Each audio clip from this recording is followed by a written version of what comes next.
Man. All right, so look, you were talking on camera about that Virgil thing. I never heard that like ever. I never knew. I never looked into it, but you told me like, what was you saying about So that? Virgil, he was basically like, well, he was the head of uh LV, right? Louis Vuitton. Yeah. He was the head of Off-White. He created Off-White. Mm. And well, if not created, he was one of the the main reason I wear Off-White. You know what I'm saying? He was the one that was forefronting all of the ideas. But they said that he was connected to what's his name? The dude that was had the island, Epstein. Yep. His wife was set to go to court on that Monday, and he died of a rare cancer the Sunday before court. That's crazy. Like, so for me, I feel like that's kind of like crazy that he would die the day he's supposed to testify, the day before he's supposed to testify. Yeah. It's kind of like, that's kind of weird, right? Like, you know what I'm saying? So to me, it's like, I don't understand how you could do that. Man. I mean, if you were that sick already, how come they didn't say that? How come you weren't on hospice or something? That's what I'm saying. Like, no one, I don't know no records of him being so ill that he was on hospice. Or, because if you just died the day before, right? Yeah. Shouldn't you have been in the hospital? For sure. Because how would you be set to testify? How you die so fast? How you go to wake They up? said he had a rare cancer no one's ever heard of. Man. I got a song dedicated to Virgil too before he even died because I was a bigger fan of Off-White. It's on my project. It's called Off-White. It's called, my album called Uncertain. You know what I'm saying? And the album's called Uncertain? Yeah. It's crazy. Yeah, right? Yeah. It's called Uncertain, but it's just one of those songs that's talking about like, coming up in the world of illegal gains. Yeah. And I ain't Virgil Abloh, but I was trying to get rich off white. Mm. It's a double entendre. So, Gotcha. Yeah, first BMW ever bought, all white. You know what I'm saying? Like, it's those type of things. But, yeah, I don't know. That's weird to me. All right, man. Sit down with my boy Raymond Alan, man. What's going on? You know what I'm saying? Yes, doing sir. Good. How about yourself? I'm doing great. I'm glad to be here. I'm glad to see a fellow bald head bearded nigga like myself. You know what I'm saying? I feel comfortable. Yes, like sir. At home. Yes, you know sir. what I mean? Yes, sir. I mean, I'm glad you came on, brought you on. You know what I mean? I'm glad we was able to work. We're gonna get into it though, man. We're gonna get into your story, your career, what you're doing. And of course, niggas don't know, man. My man are full of the wisdom and knowledge in this motherfucker. You know what I'm saying? To make it this far in life, it wasn't an accident. For sure. You know what I'm saying? You're gonna drop some jewels for us today, man. You know what I mean? But before we get into, your upbringing, like I like to just let people know, like, man, how did you get tapped in with the career you're doing as far as your music and, what was your inspiration? You know what I'm saying? And who was the people you looked up to coming up as far as like and the music wise and just kind of building your own character. People might look at their father, their brothers. You know what I'm saying? And who's the people that you looked up to? Like for me, like when I started doing music, my grandma had just passed away. Like it was like they went hand in hand. Like I started doing music, she had died, and I just picked up music randomly. Right. It was like within a 2-week span of her passing away, I just devoted myself to music. Yeah. Like when I was a sixth grade or something like that, she bought me a guitar, so I was trying to learn how to play guitar. My grandmother is the reason that I was like sold on music. She used to play all type of music. My brothers were like always going to the studio and never come home with no records. Like my oldest brother, he played football, and he was like a legend in LA. Yeah, Phil Payton, like the running back that played running back from freshman all the way to varsity.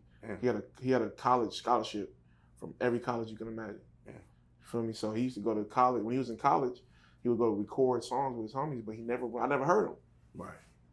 So my other brother, he wanted to do music, and he go to the studio every weekend. Never heard the songs. So I'm like at this time infatuated with music. I'm like 7th grade. My favorite artist was like Tupac, DMX. At that age, I was fascinated with their story, the way they rapped. You know what I'm saying? So, yeah, like I just got tired of not hearing nobody come home with no music. So then I ran into some young men. There was a Paperboy Mob at Rialto, Hazy KP, and Mello, and that's where I recorded my first song. You know what I'm saying? And it'd be where I learned how to make beats and all of that. Like, they taught me how to do production. They gave me the program, which is FL Studio 3.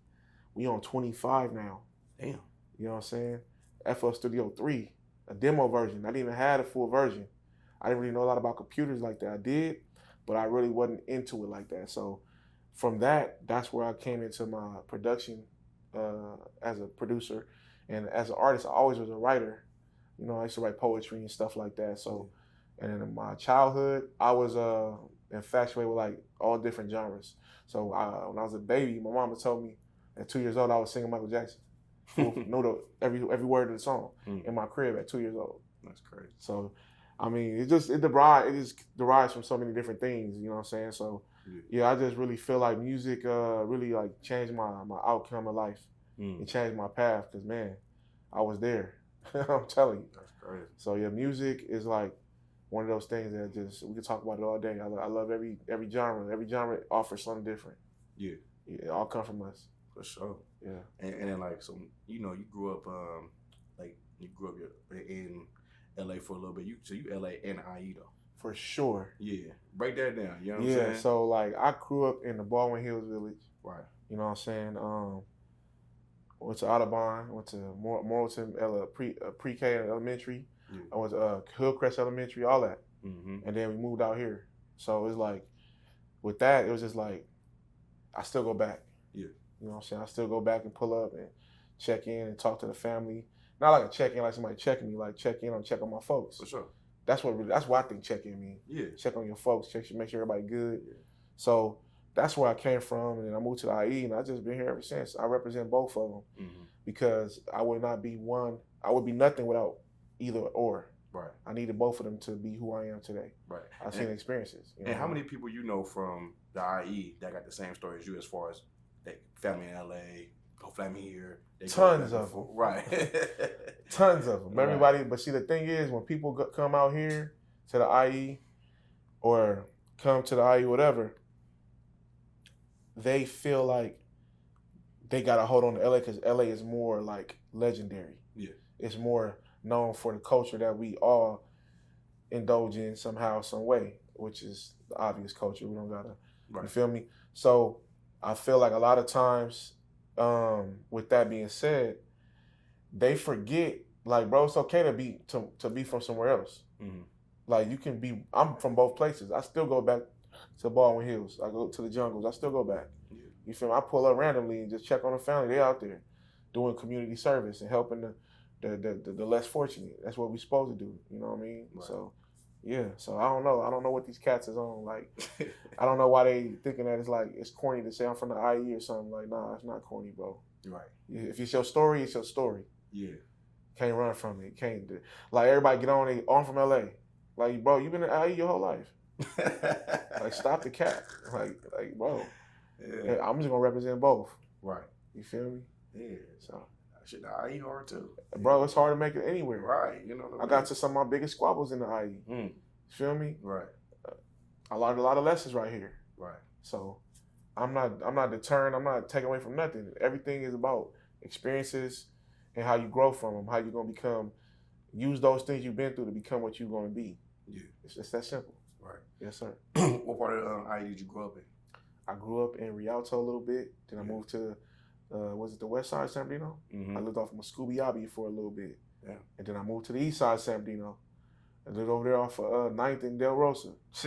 I've been all over that thing. I used to live over there. You did? Yeah. That's crazy. Del Rosa. Yeah, that's crazy. So yeah, I used to live all over that thing, man. So for me, it's like, man, I'm just well versed. Right. The more places you been, the more experiences you get.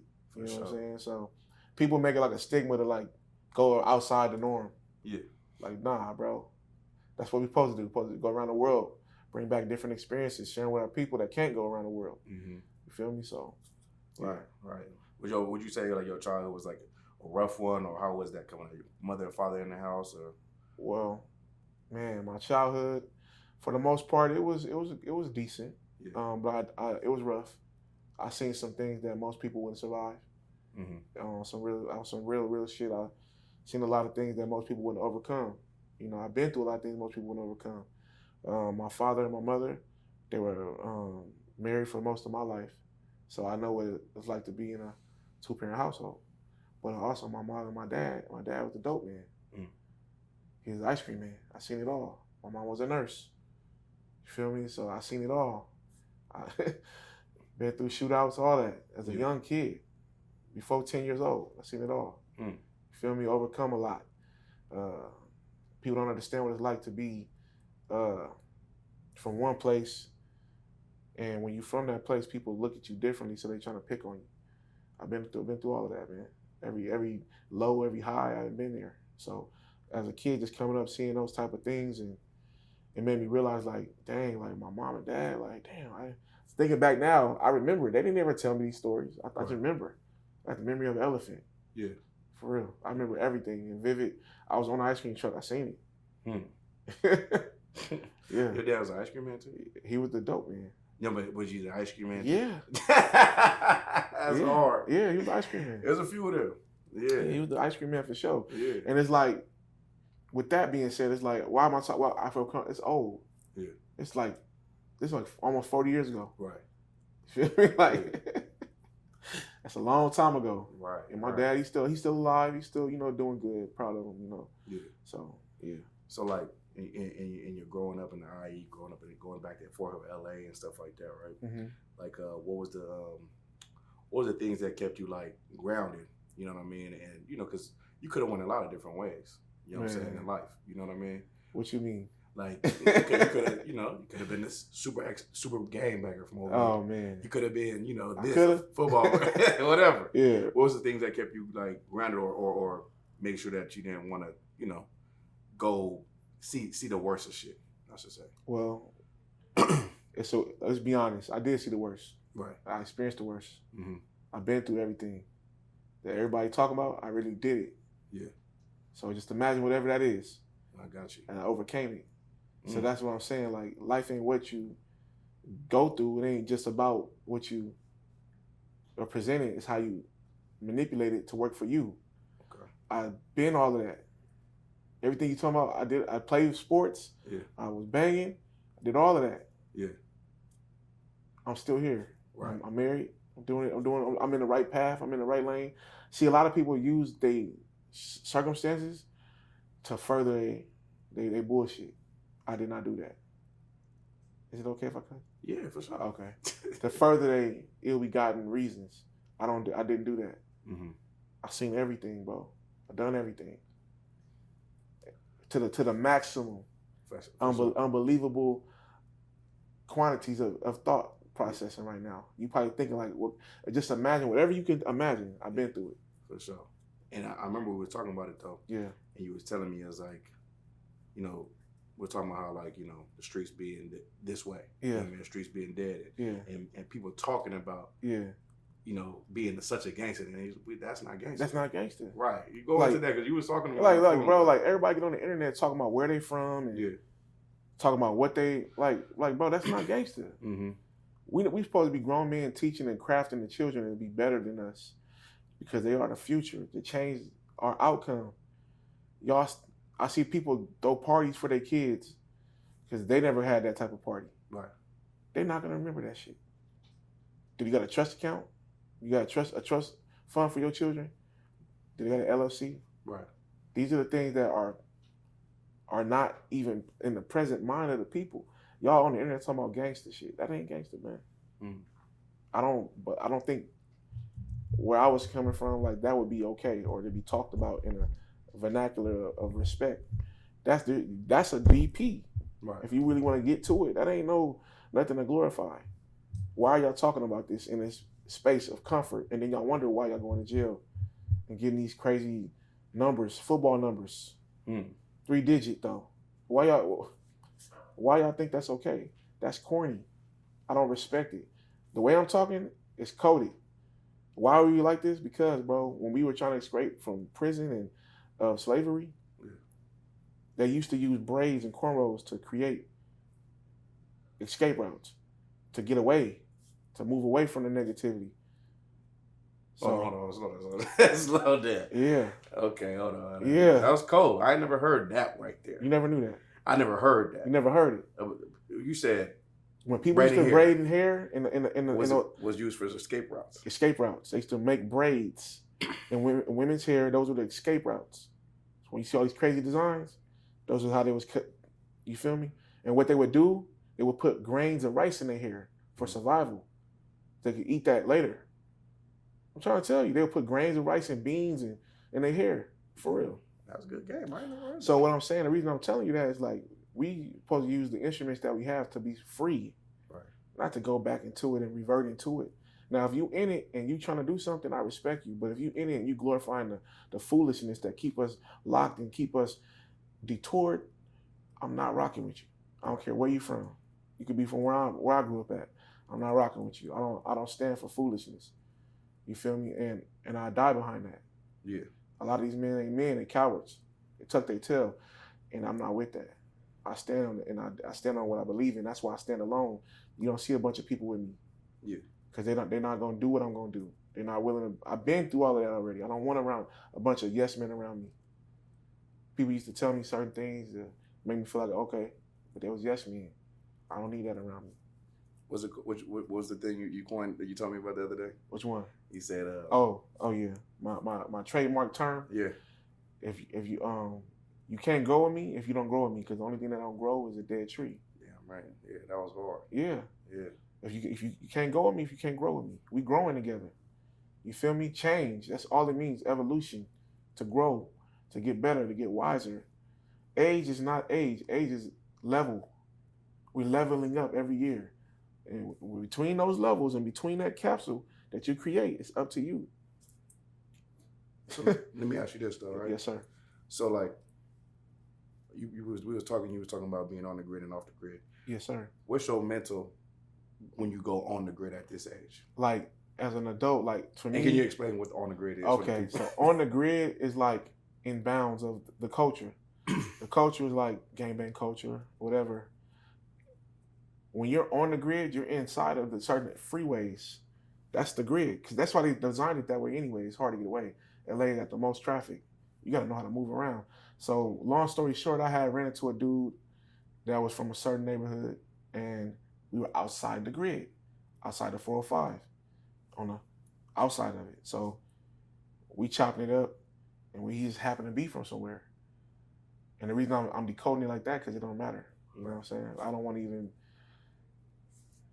You know, y'all both was we were both covered up, and we just had a good conversation as two brothers from two different sections, and then we ended up finding out that we from two different sections. We didn't even think about that. Right. So we're not even giving ourselves a chance because of what we've been systematically taught and indoctrinated with as far as ignorance.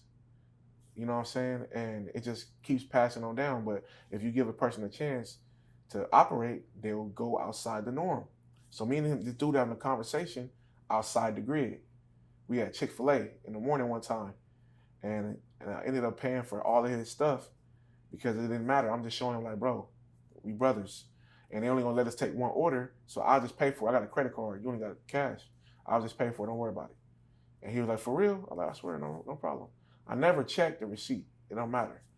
So if I was inside the grid, it would have went differently, off top, because that's just how a lot of people operate. Especially when you are activated and you are affiliated, or when you are from a certain section, because that's just how it's been bred and indoctrinated in us. You know what I'm saying? For the beginning of time, since the culture has even been started. Right. The gangbang culture or anything for that vernacular, like, people don't realize, like, bro, we just people trying to figure our way out through this life. You know what I'm saying? A lot of times scare tactics. It ain't even like you really trying to do something to another person. It's really you fear for your life. So what they say in nature, right? An animal that's in fear will attack first. Facts. Yeah. It's going to attack you first. So they just trying to get out the way, but they can't do that no more. It's too much going on. And like, think before you act. You know what I'm saying? Before you get involved and all that. Right. You know what I'm saying? Okay. So like, we were talking about a little bit on camera too, though. Yeah. But at this age, do you still have that same mindset as far as like, if you was on the grid, would you be on this type of time? For me personally, being on or off the grid, I'm always aware, regardless of where I'm at. Like, I'm looking at everything in perspective. You know what I'm saying? I listen. I'm hearing everything. I'm counting ticks. Like, I think like that. I'm military minded. It's just how I was raised. Like, certain things that I saw. My grandfather, my uncles, you know, be aware. My oldest brother, he swear he's a prepper. He's prepping for the end of time. So he got me on that. And I'm already like that. You know what I'm saying? So of course I'm gonna always be ready to react, but within good judgment. I'm not looking to start a problem. I'm looking to pay like, okay, what's going on before I even say something or get involved but I'm always paying attention, yes. For sure. Yeah, I'm always paying attention. If I can bring it back to like just like the music thing again too, right? Yes, sir. Like how would you say you broke into, you know, being where you are now? Like what did it take? Like well, musically, it took a lot for me to break through. Because I feel like everybody is doing the same thing. Okay. So it's kind of hard to stick out when everybody doing the same music over and over. So, man, like I remember when I was trying to be an artist in a group. I was with my bro, Sirius, my brother Double I, and we were a group called New Era, and we had so many people trying to sign us, and man, from Young Money West, they didn't even have Young Money West yet. They was trying to start it up. It was like a lot of different stuff. Atlantic Records. It was a lot of different stuff going on at this time. Yeah. But at the same time, you already got people formulating groups. And we was trying to get on. So my first time breaking through, I was working with a dude from Warner named Al. And Al, he was an artist, but he was a manager. He tried to manage us, but he was an artist. You know, so he got us working like all these different venues and playing at these different venues and stuff. But he's trying to come through with a package deal for him and us together, because he's trying to break through too as an artist, as an R&B artist. So I'm producing for him. I'm making beats for him or whatever. So that was my first like real big payday. Yeah. Like he was buying beats for me like $1,000 a beat. So that's what you was doing. You was doing beats and was you rapping at that time? I was doing both, yeah. Okay. So I was like breaking through as an artist and a producer. Right. But at the time, it's like, that's my first breakthrough. Like, that's the first time I broke through, you know, to across the other side. And I was already like in close quarters with like, I had friends that I was already cool with, like Chili Chill. He was from Surf Club with Hit Boy. And I already kind of had a rapport with Hit Boy a little bit.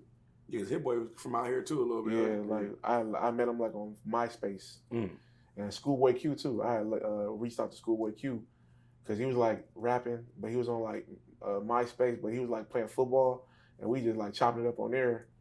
So, in those times, it was like, man, like crossing paths with people didn't even know you know they was gonna be who they was gonna be. We were just genuinely trying to link up and work because we didn't know what we was gonna be. So that was like my first time breaking through. Damn. Yeah, man. And what was your experience like as far as that? Because you don't come across as someone who strikes me as like someone who gets starstruck. Yeah, starstruck, exactly. I mean, me, I'm not a starstruck person. Like, yeah. I got people that call me all the time, and I deal with certain artists in certain capacities. Like, they're regular people, bro. Yeah. I run into people all the time. Like, I ain't trying to take no picture. Yeah. Like, you a regular human like me. I don't think you want the camera in your face all the time. Mm-hmm. So that's why a lot of people respect me more, because I don't do that. I be around everybody. Yeah, I know. I be around them. Like, I don't put no cameras out. Because, bro, I'm going to see you again. You feel me? I know I'm going to see you again. People would take out the camera, they don't think they're going to see him again. Yeah. It's my only chance, opportunity to get this opportunity to take a picture with you. So I don't do that. I just, like, I didn't run into Chief Keef at the airport. We sit next to each other on the plane. I didn't run into Roddy Ricch, little nephew, or little cousin, and we all flying to Miami together. Like, and we just happened to link, like, and I was going to Miami to have a good time, but I link up with Roddy Ricch, little cousin. He's like, bro, pull up on us. We at the YG there, everybody there. Yeah. Like, it's just being organic, bro. I don't even force nothing. Stuff fall in my lap. Right. I never forced anything. Like, I don't need to force it. You know? What was some, like, will people consider you industry cat? No. What is an industry cat? An industry cat is like, I'm going to tell you, I've endured interactions with industry cats. Okay. So industry cat is going to be like one of them dudes. while y'all face to face, he gonna be cool, cordial, calm, collected. He gonna do whatever you tell him, pretty much. Like take a picture, get switch numbers, and then when he out your space, he's never gonna interact with you. That's industry cat. That's the industry. That's fake. It's Hollywood. That's Hollywood. I call it the Hollywood shuffle. For sure. When people, they just, oh yeah, for sure, let's link up. Follow you on Instagram, all that. They're not gonna lock in with you. They're not gonna rock with you. Like it's just a lot of that going on right now. And I get it. They get a lot of this all the time. They don't know how good you, how talented you are. But these things happen all the time. Like I don't do that, bro. Like I don't want to pick on nobody, pinpoint nobody that did that. Right. But it's a couple cats that did that. I'm at 1500 Sound Academy. Actually, I'm gonna say one person. I was at Sound Academy Day in 2024, and I'm talking to like. You said Sound Academy? Yeah, 1500 Sound Academy. What's that? So 1500 is one of the biggest production groups in West Coast history. Oh shit. They produce for like they're younger. They're like 40. They're in our age group. Yeah. So they produce for The Game, T.I., Rick Ross, anybody that was big. Beyonce, Bruno Mars. Damn. They did everything. Nipsey. They did everybody, like top tier production team. And they had their own school over there in Inglewood, over there by the airport. Okay. So I'm at Sound Academy Day. They do it every year on the 15th of January. This is like an ongoing thing. That was year 2. So I'm in there for a second. This is the second year. I didn't go the first time. Okay. So I introduced him. I met Wale. Wale, oh bro, what's up, man? I've been hearing about you. Like, well, let's work. I'm like, all right, bet. Like, hey, let's get a picture. You know what I'm saying? I'm like, this is different. I've been around him for a minute. I've been not around him like personally, but I know other producers that I taught how to produce. Worked with them. MMG. Sure. I'm like, bro, we go into that. Yeah. So I'm like, bro, yeah, let's link. All right, bet. And my homie Rance called him. He's one of the main ones for 1500. He calls him, and he like, hey, come on real quick, take a picture. I'm like, go do your thing. Then after they just like dodge me. I'm like, that's weird. Like weirdo shit. Yeah. Like dudes be, and he be wondering why people would be like, don't really lock in with him. He be doing a lot of weird shit. I'll speak on that. I ain't tripping off that one. I'll let that off. But like, I met Dave Chappelle. Dave Chappelle was cool. Yeah.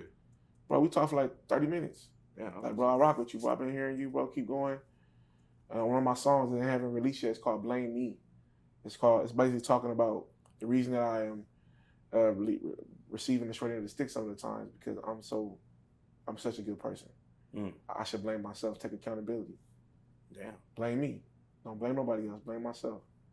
And I talk about it. I say, I met Dave Chappelle at Sound Academy 2024. Like I talk about it in there. You know what I'm saying? But I didn't talk about Wale at all. Corny. Wow. Okay. That's an interesting song to make. Why would you say blame you? Why would you say that? I feel like I'm so pure and real. You know what I'm saying? If I don't get what I deserve, because I've been so real to everybody, I pull up. You know what I'm saying? I show love. And it ain't reciprocated all the time. You get me? Hell yeah. So that's what I'm saying. If I don't get what I deserve when it comes to this lane that I'm in, blame myself. Don't blame nobody else. Be a man. Be accountable. Okay. You know what I'm saying? But sometimes when you wear your heart on your sleeve, it gets stabbed. Yeah. And that's interesting you say that because a lot of people do feel where like they being their genuine self, being their real self. Yeah. But then and what I would say is that they just be around the wrong people. Yeah, for sure. Everybody could be a wrong person. Yeah, for sure. So that's crazy though. No, for sure. And it do change people though. Yeah. Would you say like that some people will start off that way and because they've been, I guess, backstab or this way, they just turn cold? Oh no, I'm not gonna be cold. I'm just gonna be choiceful with who I share my energy with. No, I'm saying, do you think people do that though? Yeah, I feel like but that ain't got nothing to do with me, bro. Right. I'm a whole different person. Yeah. Like I done been around like a lot of different artists and just in the room as an ear, like, oh, throw this in there. Or throw that in there. Do you think I got credit for that? Yeah. No, I don't know. Then tell everybody that they did it on their own. I done been around that. Yeah. For real. And I don't say like me, I create stuff so quick you can give me 5 items in this room, I'll make a hook about it or a song about it. And you're like, damn, how did you do that? Because it's in me, not on me. I'm laughing because I gave you that Hebrew name and you started doing that thing. Right? Yeah. That was crazy. Yeah. Because that's how creative I am. Right. I'm really like a ball of energy. It's kind of hard to predict. Yeah. I'm in every like pocket when it comes to music. It's kind of hard to push me out. So what's the best way to keep a person like that out? Is not to let them in. Yeah. Not to let them in. Let them come to the table, see what we're doing. But he can't get a piece of this bread, can't get a piece of this meat, none of this fish, none of this mac and cheese, none of that. You don't eat that shit anyway? No, I don't. You feel me? Well, okay, like, yes, you know what I mean? Like, what keeps your drive, though? To deal with this shit over time, and you know what I mean? And mind you, you do be in these spaces, and you still be working, of all course, that for sure. But I'm talking about just like knowing the bullshit and separating from it. Because like, they're gonna notice the real eventually. Right. Like I don't like when I be seeing people go on, do like me. I'm a purist of music, so when somebody go on like a TV show, and they sit down and do a freestyle, but it's written, that's y'all fucking the culture up. That's not hip hop. Wait. Say it again, please. When somebody get on the TV, yeah, or get on the YouTube channel, and they like, oh, such and such freestyle. That's not a freestyle game. Oh, facts. That's not a freestyle. Facts. That's written. Right. What part of the game is that? Like, your freestyle is off the top of the head right now in this moment. Yeah. That's what I always knew a freestyle would be. Yeah. Yeah. If you mess up, it's okay. Keep going. That's what makes it even better. They can recover when you mess up. You follow, keep going. Yeah. Figure it out. Yeah. Bounce back. When everything is so about being perfect. Like the perfect, like, no, that's not freestyle. That's not really culture. And that's why we're getting away from the real shit, because everybody is thinking that this is what that's not a freestyle. And you was telling me too, you yes, know sir. what I mean, when we was talking on Instagram, we was doing the voice messages and shit. Yes, sir. And he was like, man, we don't talk about how we got to take the culture back. Like, we do. What do you mean by that, though? Like, we got to bring it back to the beginning. We in a new space. It ain't never going to be the same, but bring it back to really getting in the studio with artists. Bring it back to really like paying homage. Everybody don't want to. The reason people are moving away from sampling music because they don't want to have to pay nobody. The people that came before you, they didn't have the opportunity that you got. You always should want to help those people behind you. Yeah. You can never forget where you're coming from, and a lot of people don't know where they're coming from. They don't know what a lot of these artists are. Like, you can mention a certain artist to a new artist. They're like, who is that? How are you even doing music? Right. This person literally carved the path that you're in right now. There's no respect. So we need to take the culture back to the originality of like working together, really having real relationships. That's when the music was good. Now you send a nigga a verse and a hook, he come back with some doo-doo. Yeah. Doo-doo-doo-doo. For real. Doo-doo. I'm like, hey, let me ask you this, because I hear that. I'm not a rapper, but like I hear straight dookie. I heard about rappers who like whoop-de-doo. They'll whoop-de-doo. they'll be in the studio, or they'll lay down something and then send it to somebody. Yeah. And then they'll send it back. That's cool if y'all got that rapport. You know who you're working with already. Okay. But like if it's the only way you can get it, then I get it. Yeah. Get it how you can. But bro, like, music is so far from the top pinnacle of being the greatest it could be, because it's just the same shit. Everybody doing the same shit.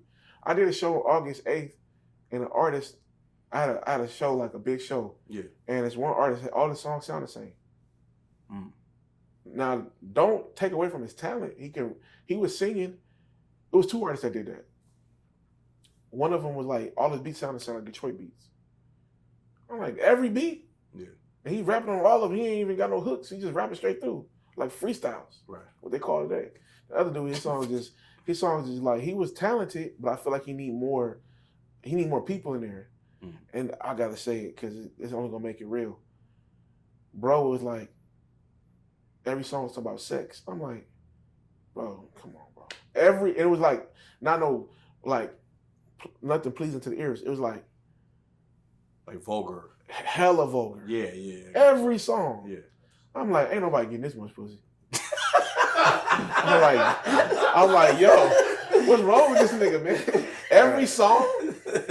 Like, bro, Will Chamberlain. Man, Will Chamberlain. Will Chamberlain numbers is crazy. Huh? Man, 50,000. He was banging. He said triple double off the court. Off the court. And somebody broke it down one time though. They was like, that means he had like probably like 7 to 8 women a day. It was like, come on, bro. I mean, let's be clear. A day is crazy. Let's be clear. Let's take it back to the sidekick times. Yeah. Amy. Yeah. I was knocking down like 4 a day.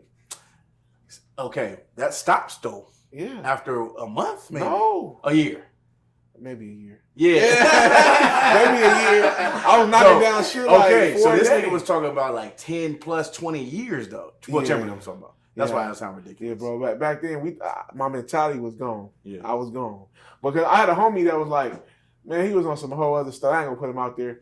But I'm trying to keep up with him. Yeah. But I had like, it was crazy, bro. That's a long time. I heard. Well, I'm not. That's a different I'm not time. trying to equate this with you, but no, it's okay. I heard Eazy-E was like that. Listen. Yeah, I heard. No disrespect to the legend. But 7 to 8 a day. They said somehow he got to 10 points. Nah, now you're going to another conversation because they say that the way he died had nothing to do with it. I heard it. I heard he got stuck and shit. Yeah, they say that's what they say. That's what they say. I don't want to speak on that. Right. I know some of those people from the family. I wish them well. Yeah. All love to the Wright family. Right family. Yes, sir. Yes, sir. Yeah, but that's what Drake was saying. Yeah. Drake was like, he done hit like 6, 7 a day, maybe 8 to 10 sometimes. I mean, listen, bro. That's a sickness. For sure. It's, like not him. I'm talking about Will Chamberlain. Yeah, oh yeah. To have that many a day, that's a sickness. That's you got a sexual. What's that called? You a sexual deviant. Yeah, you're a deviant. Boy, but but you got a sex. You're an addict. You're a sexual addict, sex addict too. Like, bro, like I'm listening, man. After a certain amount of ain't nothing coming out but water. If anything at all. Nothing coming out but water at stop. It just stop. And you looking at it like shooting blanks. Yeah. Billy blanks. Right. Wilt blanks. If I was trying to blank, I would be scared. Wilt Chamberlain blanks. That's what he was doing. He was shooting blanks. Had to be. Bro, 50,000? Come on, man. Come on. 50? That's Come on. Okay. So yeah, that's good. So like, who was like some of the people you love working with though? Man, you know what I'm saying? One of my favorites to work with all time, man. My bro, one of my right hand man's Tuck, man. That's my dog. My boy TU2C. You know what I'm saying? He one of the hardest lyricists I ever worked with. My brother Double, I wish I get him back on the track. My brother Serious, I wish I get him back on some music. My bro Blake Summers, these are all the artists I like to work with. Yeah. One of my producers I like to work with, and an artist is Johnny Cash Beats. Johnny Cash, one of the coldest. We got a whole album that ain't even dropped. We got a whole album together. And Peso, my boy Peso B. You know what I'm saying? That's one of my dogs. We got a lot of records together. Mm-hmm. Those are people I work with. Who else? I can say off the top of my head. My boy Bud. Yeah. Yeah. King Cash, man. There's a couple artists I really like to work with. And my boy Dre Manuel from Dayton, Ohio. One of the coldest producers, man. He one of the coldest. Yeah. Like he can if I give him something, he gonna make it even better. Like I'm really good at production, and when I really put my heart to it and really sit down and play, but I'll make a song, send him the vocals. Yeah. He'll make something around it that's crazier. Make me want to go crazier on the vocals. Yeah. I go like, all right, let's let me go back and tighten him up again. You know what I'm saying? I'll re-record it all over. Like he damn, you did the whole I need fresh everything on here. Like that's the type of energy that I like to permit when I'm creating. Like there's no limit to I start over. Right. I fix songs. I'll go back like, all right, that song is fire, it need a new beat though. Or if it's something in the cut that's it's missing something, I'll go back and redo it over. Yeah, for sure. But those are my artists I like to work with. Tuck, Blake, Summers, King Cash, A.K. Bud, Sirius, Johnny Cash, Dre Manuel was one of my favorite producers. Those are my artists I really work with the most. You're gonna hear them on my projects more than anybody. I don't really have a lot of, and I got songs with Benny the Butcher. I got songs with Mozzie and stuff. I got songs with D3 Season. He was signed to YG record label for a while. Yeah. So I got a record with him. I got record with people, but I got stuff with Jadakiss. I got Right. stuff with Rick Ross. I got stuff with Slim Calhoun that I produced for him. The Future. I got stuff with everybody, but those are like the artists I like to work with the most. Those are my homies. It's so crazy because like he fuck with music. He fuck with music heavy. Yeah. So like I know you're talking about some real music bag shit though. Yeah. Like, when you talking about your people, it's like you the people you name. I listen to them. I listen to this. Yeah. When you talking about they cold. Don't get me wrong. But you Yeah. talking about they some musically geniuses. Yeah, they're geniuses. Okay, I see. Like when I said like Sirius, like when me and Sirius used to be a group called New Era. I told you earlier. Yeah. Me and Bro, like we never really went at each other, Right. like per se, Mm-hmm. but we would challenge each other to be better. Like me and him, like he's saying his best stuff, I'm saying my best stuff. Like we trying to go at it. Like that's how these other artists that I'm talking about, Right. those are the type of artists that I like to work with. Mm-hmm. Those are the ones that really challenge me, like make me want to go crazy. Or like when I be on records with the other people, like the bigger names and stuff that people would consider bigger names, these are the bigger names to me. Mm-hmm. These are my big names. These are my Hall of Famers that, you feel me? Yeah. That I would look to, that I like to work with. Like these are my favorites. Like, Right. yeah. So like when you look at like say your section when you grew up, Yeah. who was the hardest one to come out of there? I mean, it ain't no hardest. It's a bunch of them. Who would you consider the top three? Ain't no top three. It's too many, bro. Yeah. And when we do that, what that does is that kind of like pits people against each other. So I'm not gonna do that. So all of them is hard. Okay. I'm gonna say first of all, Slumlord Trill hard. Hey, he cold. He cold, bro. He cold. That's bro. That's little bro. But he hard. BSG is hard. Chuckster. Hot Sauce 2-3 is dope. Okay. Brazy, man, it's a lot of them. Like I can't even name them all. Infant Flag, RP Infant. You know what I'm saying? It's a lot of them. We got a lot of talent that came out that's out of there. We already know Mustard. So it's a lot of talent that come out of there. I'm probably missing some right now, but those are the ones that are. I feel like those are the biggest out of my that I can think off the top of my head. Slumlord Trill, right? Slumlord Trill. He surprised. I didn't know he was like that. Bro, he nasty. Like that was crazy. Yeah. Like he I nasty. Was like, Chuckster hard. Like I said, all of them. BSG, Babe Stone Gorillas. Yeah. They hard. It's endless. Right. And that's why I'm saying like I don't really even. You can't put a number. No, I would never do that because right. I seen something like that recently where it was like the top 3 da da da da da, and it's like, bro, come on, man, we're not doing that. Like that's what I'm saying. Like niggas get mad at that. I mean, even if they don't, I don't even want to even entertain it. Okay, I got you. I don't even want to even because it's too many. I mean, that's really when I say talented, like that's dope. Yeah, it's too many that's really actually good at lyricism and that's good at making songs. Well, for me. Like, there's no number to put them in or order, but I would say I favor out of all of them the most. None of them. They're all equal. They're all equal. I'm like, you're not about to put me in a trick bag. I was like, oh, he doing it now. You're not about to put me in a trick bag. You know what I'm saying? They all talented brothers, and I want to see them all prosper and win. For sure. Yeah. For sure. Yeah. So. And I want to bring this back, and I'm switch topics a little bit. No, do your thing. We was talking about off camera that needs to be said on camera too. It's like, treating people right. You said which one?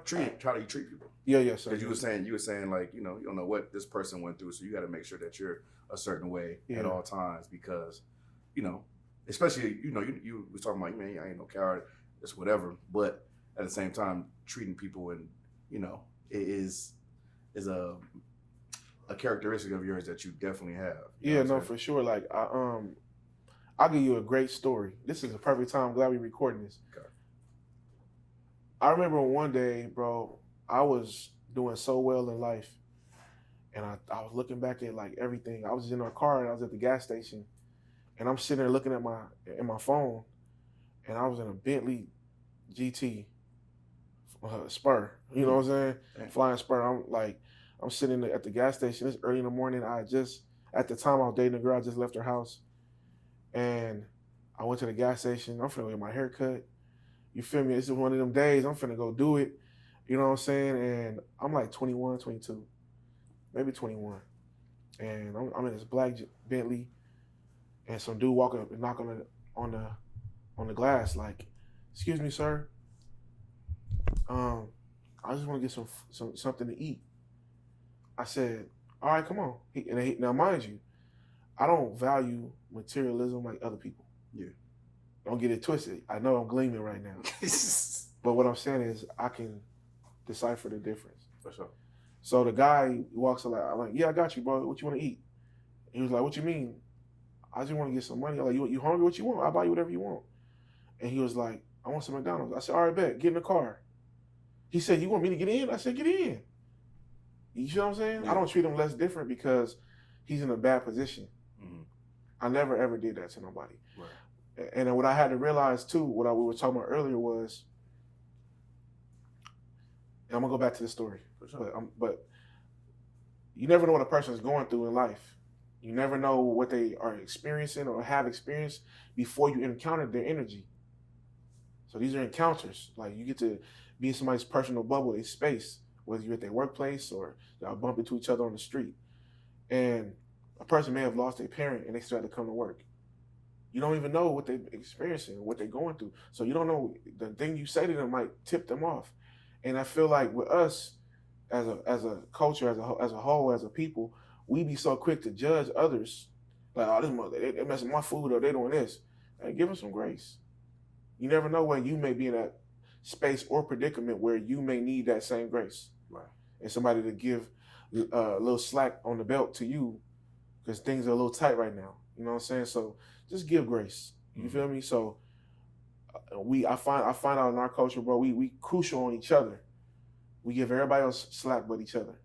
You know what I'm saying? Right. You go like, everybody go to the Gucci store, they spin the bag. The Louis store, they spin the bag. When it comes to your own people, you want a discount and you don't want to spin the bag and you judging it before you even get a chance. What part of the game is that? How you think these people became wealthy? Right. All right. And then so back to the story about the man that I helped. And he asked for whatever he wanted. I said, "Get whatever you want, bro. You can have whatever you want." He got it. And he was like, "Thank you, bro." He started crying like, "Hey, it's all love, man." He said, "You don't even know, man. I used to be rich." He said, "I used to be rich, wealthy. My wife, we broke up. She took everything. Took the kids." He told me this. And I was like, "Really?" I was like, "Yeah." He's like, "Bro, I swear." He said, "If I had a phone right now, I would show you what I had before." I was like, "I believe you, bro." And he was like, "Man, took everything from me. My sanity." Yeah. You get what I'm saying? Like, this is what he told me. I'm like, damn, that's crazy. Like, I'm only 21, 22 at the time. And I'm like, you know what, bro? Come ride with me. Yeah, you sure?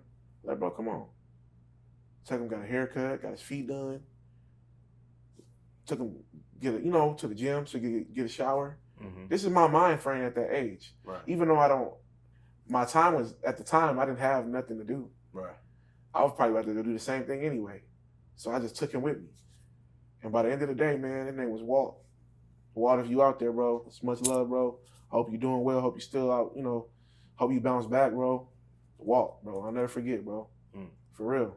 Cool dude. Now, he didn't want nothing but a meal. Ended up getting pampered the whole day. Because, man, you never know what somebody going through, man. So just be kind to other people, man.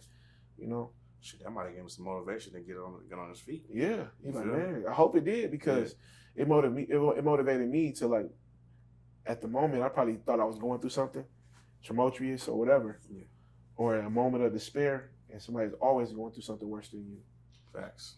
Always. No matter how you look at it, somebody always been through probably worse than you or experienced more things than you.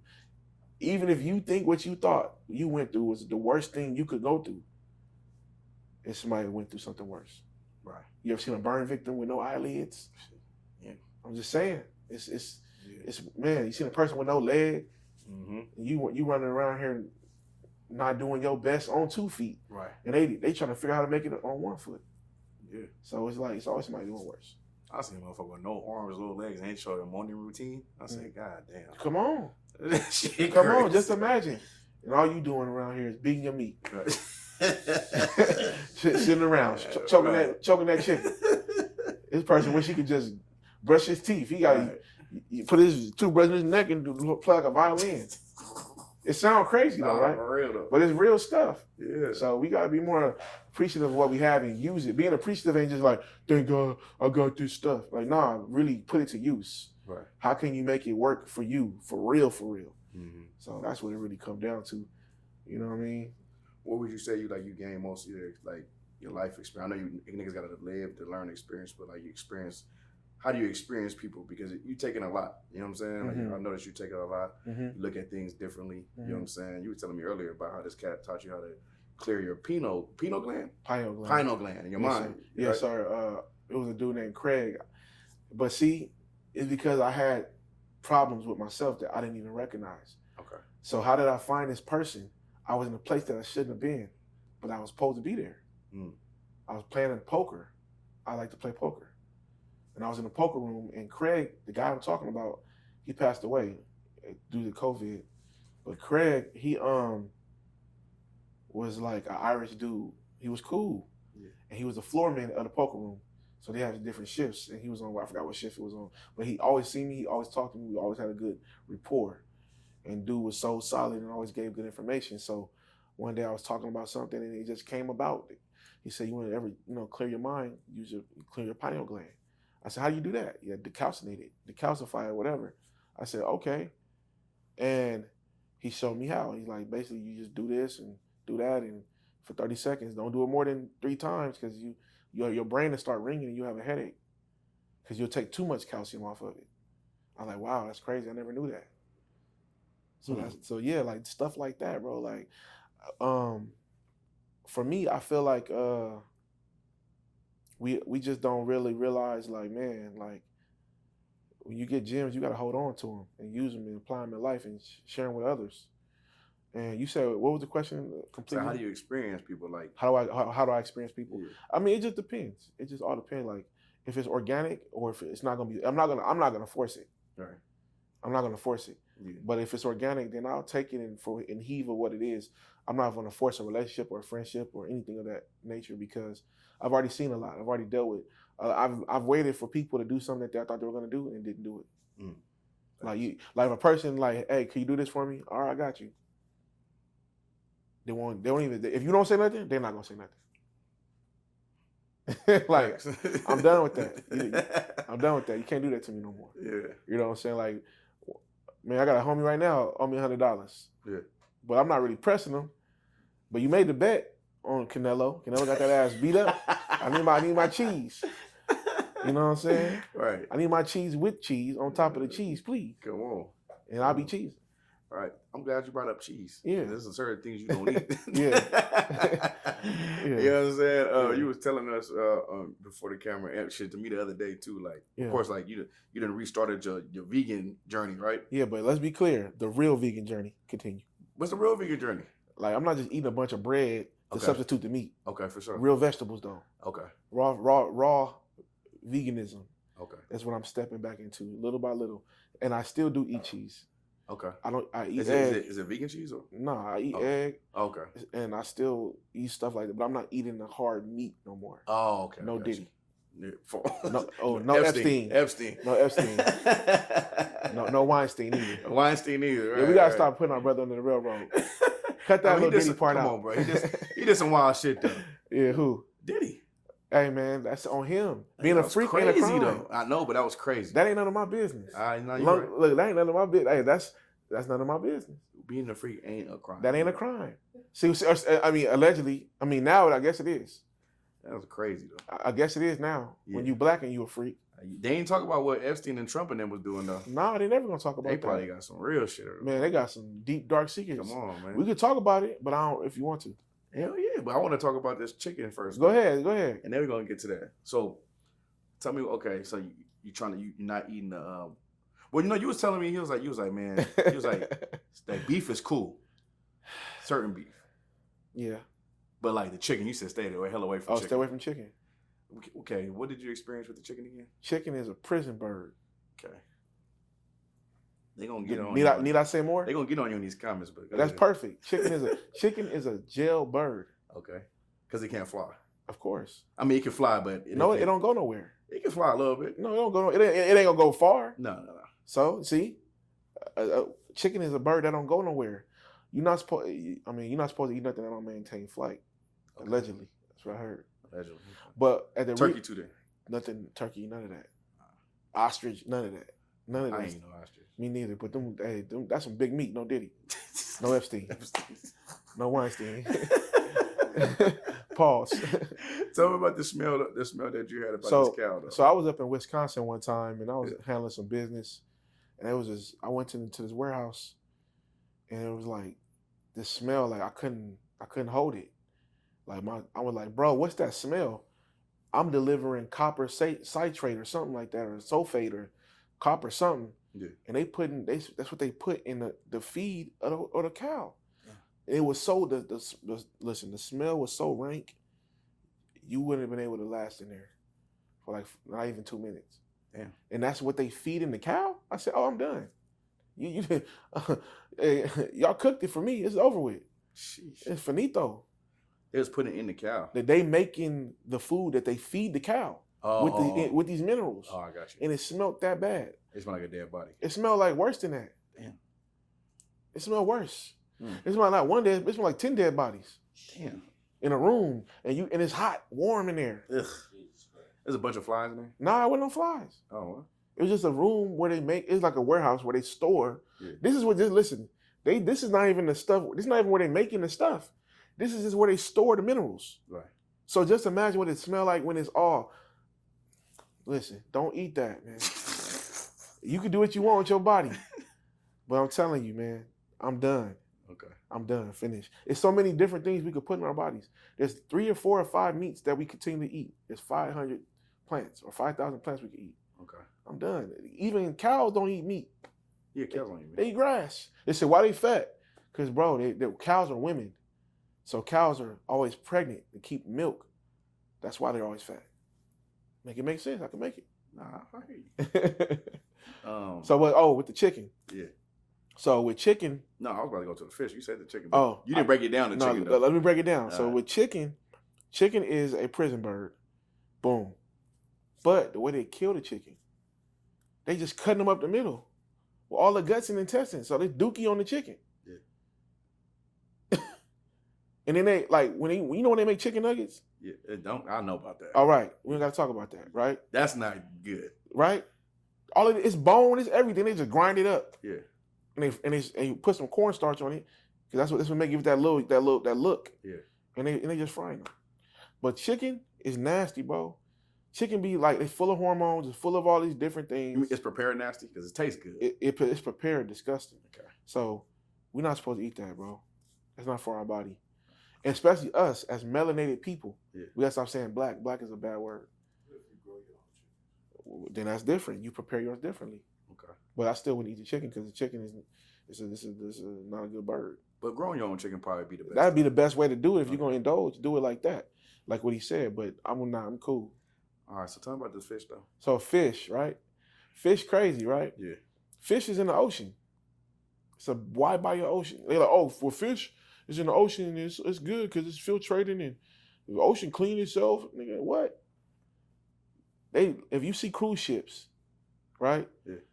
Big old cruise ships. And they got hundreds of thousands of people on these ships.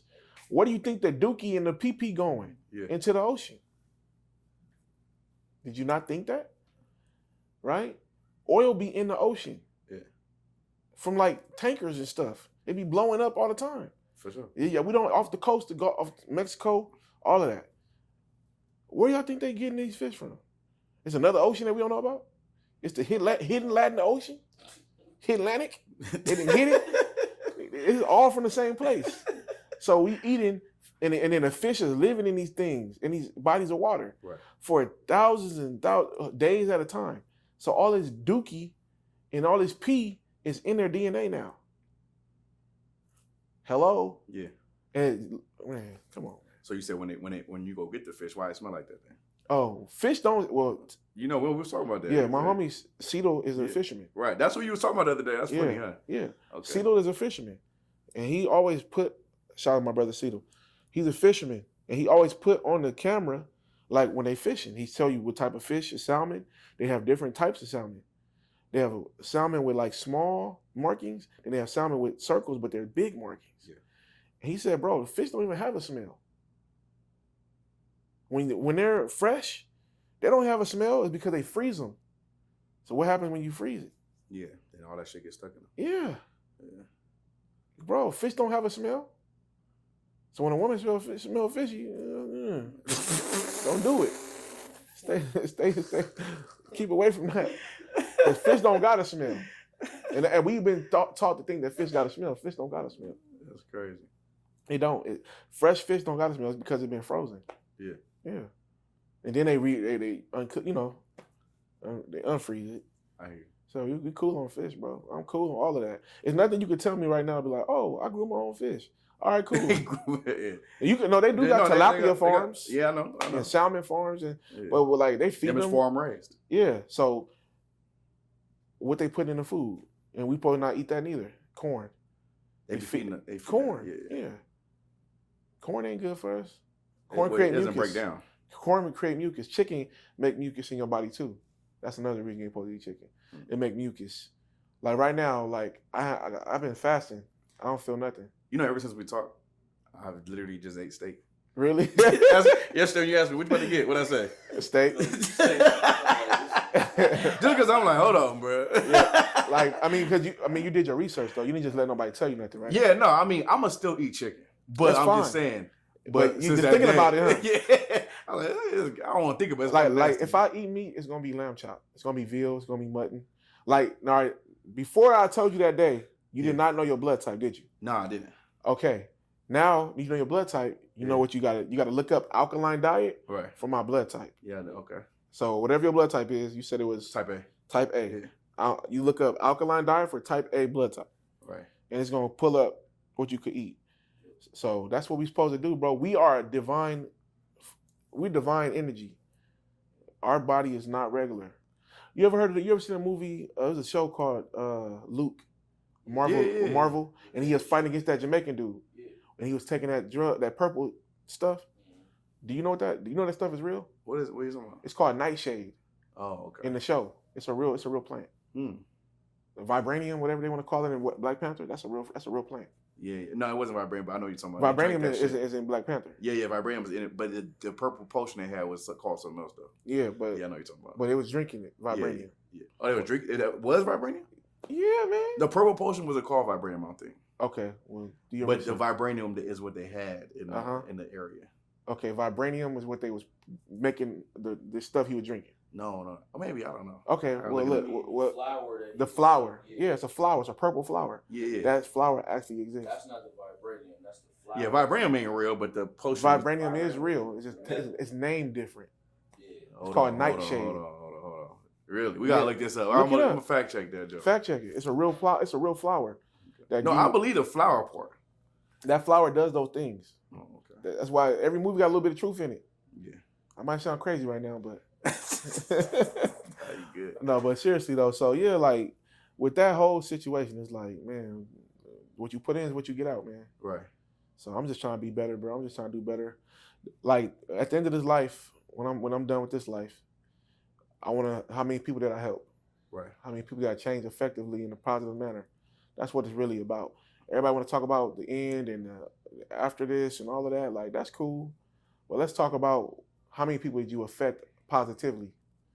So that's all this is about. Mm-hmm. And it's not because I'm trying to get something out of it. It's just what I'm supposed to do. And if something good come from it, come from. Right. That's it. I think people got to be open to thinking though, forward thinking too. Yeah, you know what I mean? Growth. And that's not everything necessarily has to be digested, but at least be looked at. At least looked at. Yeah, for sure. Like me. You asked me, how did I always like figure out things or whatever? Is that what you asked me earlier? You said, how do I know or whatever? I think I said how do you experience things and stuff like that. Yeah, but okay. So long story short, it's from experience. Midnight iris. Yeah, that's what that Jones called. Yeah, Midnight it's a real plant. Okay. Yeah, I'm Jamaican. I'm half Jamaican. I go to Jamaica every year. I'm out there for like a month. You feel me? So I'll be out. What do you think I'm out there? I'm out there learning. I'm out there repairing my body. I'm out there I'm walking around meditating. All that, sitting on the sand, drinking coconut water. That's it. You don't like coconut water. You say you don't like it. It's good for you. The real, if I had a coconut, like a real coconut, and I drank that junk, yeah, but not the one you buy at the store. It just don't taste. Which one you ever had? Yeah, some more the VV. Like, nah, you ever had Harvest? I don't think. Wait, maybe I have. I'm not sure. I forgot what it's called. Like some Harvest coconut, but it's like pink. No, I ain't had that. That's the best coconut water. Then I'm gonna drink in American purchase, other than a real coconut. But if I would drink a coconut if I got it from a tree. Yeah, for sure. Yeah, that's the best. I drink coconut, bro. Yeah. I'm trying to grow me a tree in my backyard. I'm trying to grow me one. I think that you think we got the type of climate that allow it? I don't know, but I'm gonna try. Okay. I got soursop seeds. You know what soursop is? Yeah, I know soursop is. Okay. You know what soursop do? It like cleanse fucking cancer, don't it? Yeah. I got that all shit of that. Crazy. Okay. I got a whole bunch of those. Every time we was in Jamaica, I was eating soursop. I just kept all the seeds. They said they're not gonna let you through at the airport. We have them now. You hear me? You see me? We have them now. All year. You can't make this up. You was just in Jamaica. No, I didn't go this year. Oh, you didn't go? No, I didn't even go. That show I was supposed to do, I didn't go. Oh, you didn't go? No, I didn't go. Oh, shit, I didn't go. okay. I was gonna do it, but it just was too quick. It came up too fast. I wasn't expecting it. I seen that shit. I was like, damn, I'm about to see you out there, bro. You was like, you going to Jamaica? I was like, oh, this Jamaica? Yeah. Yeah, because the same shit. I was supposed to go, but I didn't even go because it just came up too quick. I had some stuff come up from some family stuff. No, so I just had to I just helped promote the young dude that I know. Yeah. So it still give him light to his experience. Yeah. Even if I wasn't gonna come, I was just able to help him bring some more exposure to his event for his birthday. What made you make this last song? The one you went on a run with? The Hot Boy? Yeah. Hot Boy Booby. Yeah. Well, Hot Boy Booby... Is Booby from the movie? Nah, Booby is the homie from San Bernardino. Oh, okay. The barber from MLB. Oh, for real? Yeah. Wait. I think Major League Barbershops right here on Highland in Sterling. It's a barbershop right there called MLB Barbershop. Oh, okay. The song was a shout out to my homie because he rock with me. That's my dog, and he does a lot of stuff for the community. Okay. He give backpacks, he give turkey drives, he do all of that. So I just wanted to include him in it, and I just paying homage. Oh, for sure. He's a positive figure. Why not? Baby, hitting though. And trust me, that song is doing good, and it was just like a positive way to stress on. Like I'm gonna tap my whole body like I'm Booby or something. Yeah. Because that's just my way to shout it out to him. Because he got his whole body tatted from head to ankle. Damn. Like his whole body tatted. He got a family picture. It's dope. It's dope. Like how he did it. You know what I'm saying? So I just look up to bro in a positive manner. He's a good influence, and he's a good person to be around. How many songs deep did you go into on a Lick podcast? I know they do give you like rounds. Oh, we gotta talk about that. Let's talk about it. Let's talk about it. I went over there before. So now what was the question?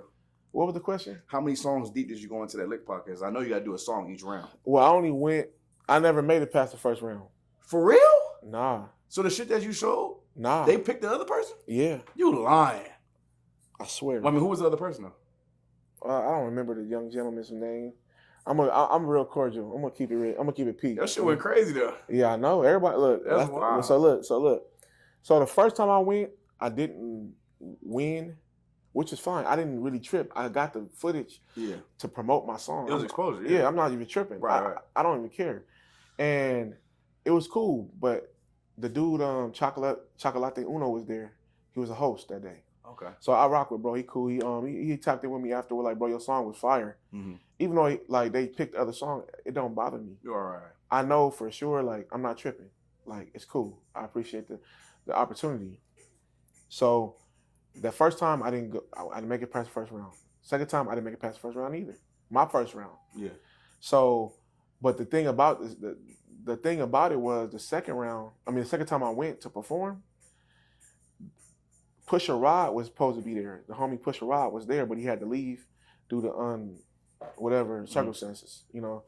And a girl became the judge. She's a part of their show.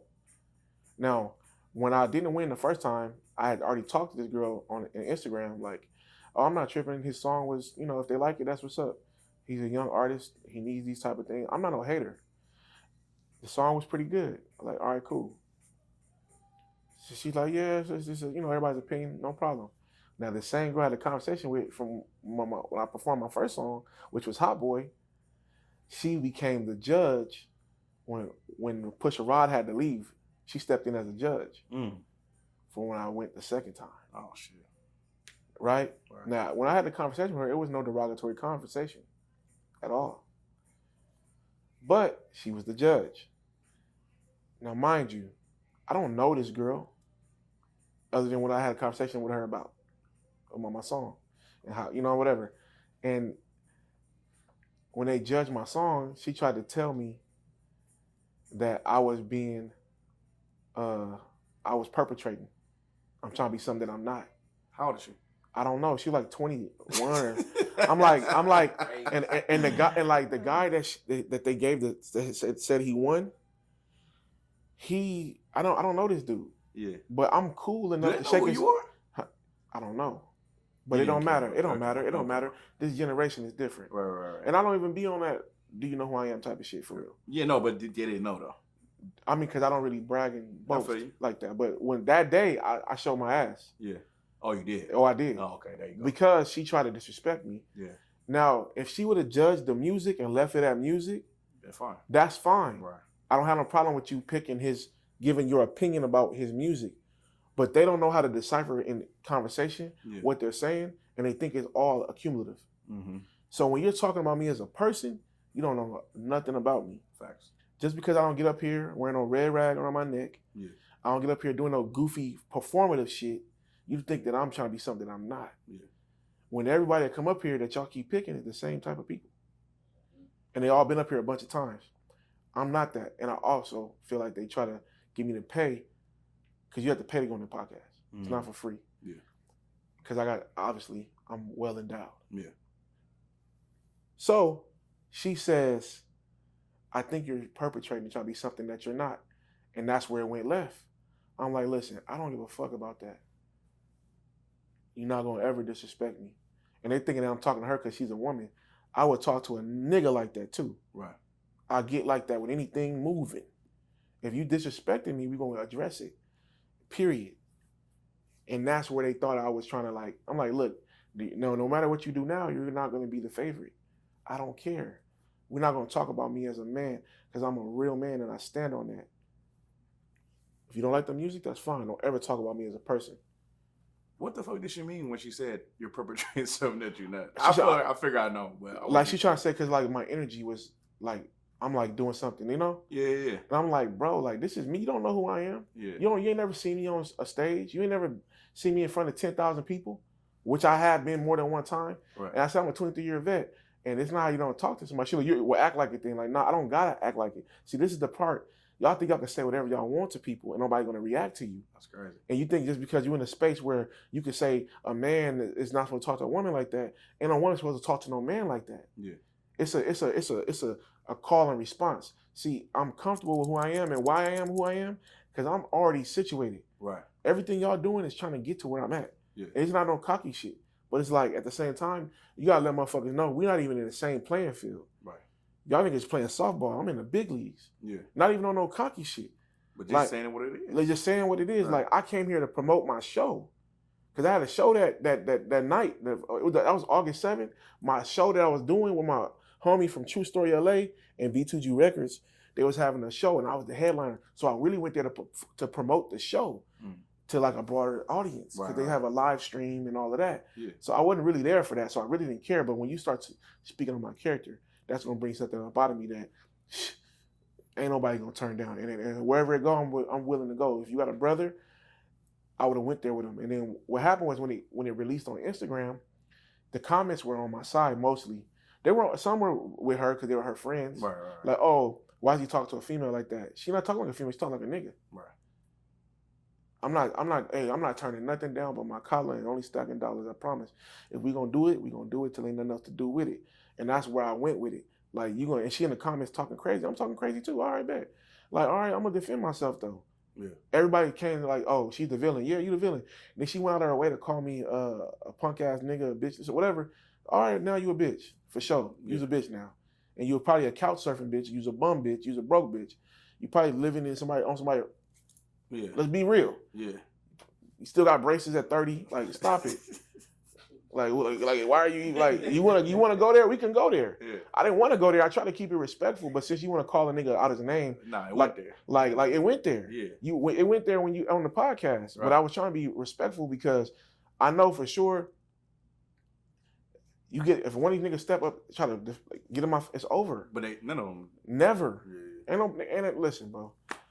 Listen, I'm not a crash out. Yeah. But yeah, we're not gonna play them games. No, that's crazy. So that's why. I didn't even know all that happened. Bro, it happened. It happened so quick because if you go right now, if you go, I took myself off the post because I blocked her. Mm-hmm. You know, then I unblocked her because I was like, I want to see what the hell she's saying. Right. But I took myself off the post automatically. Yeah. But it's like most of the comments are talking like in my defense. Okay. At first, like a couple of her friends talking about, oh, look at his teeth, look at his. First of all, my teeth are straight. I just got a baby gap. Yeah. Y'all motherfuckers be having teeth stacked on top of each other like cheeseburgers. Like, and listen, if that's something that's going on, I'm not judging nobody. No, we all got imperfections. Right, but let's not talk about that. Like yeah, like y'all want to talk about my imperfections? Like, bro, oh, I'm a little fat. Okay, I bet you. Never mind. I'm married. Yeah. Let's just keep it at that. I'm married, but my wife even know. Yeah. My wife even will tell you. Yeah. I'm desirable. Right. Women hit on me all the time, no cap. Yeah. In front of her, she like, bro. We that's another reason we stopped going to Jamaica so much because we got into it out. She got into it out there with a female. Yeah. Like, who headache is that? That's my husband. Who headache is that? I'm the headache. You know what I'm saying? Like, my wife don't play about me. So I'm saying. So what I'm saying is like, I'm not gonna allow nobody to disrespect me. Right. And the reason I feel comfortable like this because I know how to have a conversation with a woman because I'm married. Right. I know how to have a conversation with a woman. I'm not in boiling water as soon as it gets to a hot moment. That was an offensive remark. Yeah, like you gonna tell somebody he pretending to be something. That's crazy. Like what? Someone who knows me can talk to me like that. Yeah. If you don't know me, that's like, kind of crazy. Everything that I'm talking about, I stand on it and I stand behind it. I believe it. For sure. You're not gonna tell me, hey, bro, man, why you talk to that girl like that? Man, look, fuck you and that girl. Yeah. She raggedy. Yeah. She look like a man in the face. Man, don't clip this up. Don't.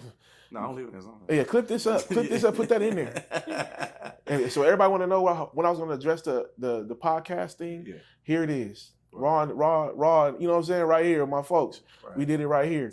Because, man, I was waiting to let that out. Like, bro, like, on GP. Shit. Like, why would you play with me? Right. Like, bro, you a couch surfer. You know what that is? Yes, I do. Okay, she couch surfing. At 30 years old, probably still got braces. Like, I try to not go there with her because I know she's ignorant. Right. But it's just like, don't play with a grown man. Yeah, no. Everything y'all up here doing, it's a hot box, and all they do is smoke weed. Right. And then somebody in the comments said he put on his best fit and still lost. Nigga, I get fresh every day on accident. I wake up and get fresh. I got like this shit's unlimited. They was talking shit. Yeah, there was like cause I had on Grateful Dead dunks. Them was 4,000. Come on. Now did I pay 4,000? No, they worth 4,000. Right. I got them. They're original. I got them when they released. Yeah. I got lucky. Yeah. But I'm just saying, like I had on like my Pirate Paradise brand. Right. I had on like my homies the bakery hat, my homie RTB. Yeah. Like I wear all my own people shit. Yeah. No, cause you told me how many times did the dollar circulate around the black community? 6 minutes. Come on. That shit not how many times. I mean, how long? The black community. That's yeah, right. 6 minutes. They say that, but me, I don't believe in that. I believe that we should make it be right where it's supposed to be. Facts. Right here between us. That's why I was saying earlier, people will go support a Louis Vuitton, a Gucci, don't ask for no discount, a Rolex. Yeah. People don't even know Rolex is really a non-profit organization. I didn't know that. That's crazy. Yeah, look it up. Yeah. You know what I'm saying? It's a non-profit organization. So they'll go support them brands and don't ask for no discounts, don't ask for nothing. Ask their people for a discount. I'm not doing that. Whatever you want me to pay, I'm going to pay. If you a cameraman, whatever, you want to shoot a video for me, all right, cool. Whatever your price is, that's going to be that, and I expect quality. Right. I try to work with black brands like to bring ideas together, and sometimes it just don't work out because they be overwhelmed. But it's like, all right, I get it. But I'm not going to go smut them up. And sometimes also they like, it's them. It's just them.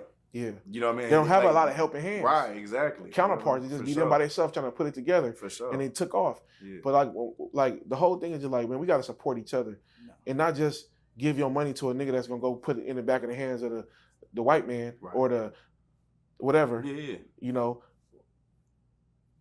give it to the people that's really going to do something with it. For sure. Help the people that's going to help you, help the community. How can we grow our community? How can we help y'all business grow? How can we get y'all a standalone, a brick and mortar? How? Mm-hmm. What can we do to make this thing be more substantial, more glorious, more big? Like, what can we do to make this thing implode? Because that's what it's going to take, implosion, not explosion, implosion. You got to do it from the inside out. For sure. You know what I'm saying? So a lot of times, bro, we get a lot of people that they talk it, they pop it, but they're not about it. They're never about it. It sound good. Mm-hmm. You know what I'm saying? So I just stay away from those type of people. I got people that I try to like bring around and help me. They try to hurt me. You know what I'm saying? They try to hurt my situations and my relationships with certain people. And they do it purposely. They just, even if they don't think they're doing it purposely, people want to throw a monkey wrench in your program. Get away from those type of people. Yeah. They're not building with you. They don't deserve to be around you. They're only taking from you. They don't deserve to be around you. Mm-hmm. For real, bro. I be looking, and people be thinking that they doing something. Like, look, listen, let's be clear. If I'm giving you something, if I'm doing something for you out of the kindness of my heart, mm-hmm. you're not hurting me. Right. You can't hurt or take from somebody that's giving you something. They're in a position to give. Mm-hmm. So instead of trying to abuse and misuse and interpret that as weakness, try to figure out how you can be in a position to give. Facts.